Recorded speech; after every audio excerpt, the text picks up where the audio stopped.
আপনি কি জানেন একটি পার্শিয়াল ডেঞ্চার তৈরি করতে ল্যাবে কতগুলো ধাপ পেরোতে হয়? চলুন দেখে নেই সংক্ষেপে ধাপে ধাপে।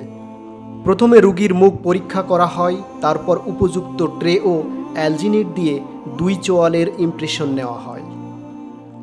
ইমপ্রেশন থেকে প্লাস্টার মডেল তৈরি করা হয় এবং সার্ভেইংয়ের মাধ্যমে আন্ডারকাট ও রিটেনশন নির্ধারণ করা হয়। তারপর রুট ওয়্যার দিয়ে ক্লাপস বানিয়ে মডেলিং ওয়াক্সে ওয়াক্স প্যাটার্ন তৈরি করা হয়। এটাই ডেঞ্চারের কাঠামো। এরপর উপযুক্ত কৃত্রিম দাঁত বেছে নিয়ে সঠিকভাবে সেট ও অ্যালাইন করা হয়। এবার ফ্লাক্সিং প্রক্রিয়া শুরু। প্রথমে হাফ, তারপর ফুল ফ্লাক্সিং। ডিওয়াক্সিং এর মাধ্যমে ওয়াক্স সরানো হয় এবং সেপারেটিং মিডিয়া লাগানো হয়।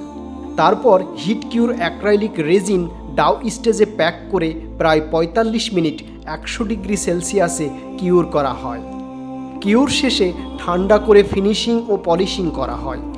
এভাবেই তৈরি হয় একটি heat cure acrylic resin removable partial denture.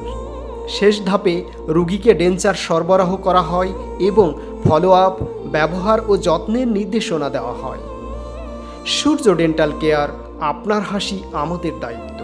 আমি Sujan Mohammad, medical technology, dental.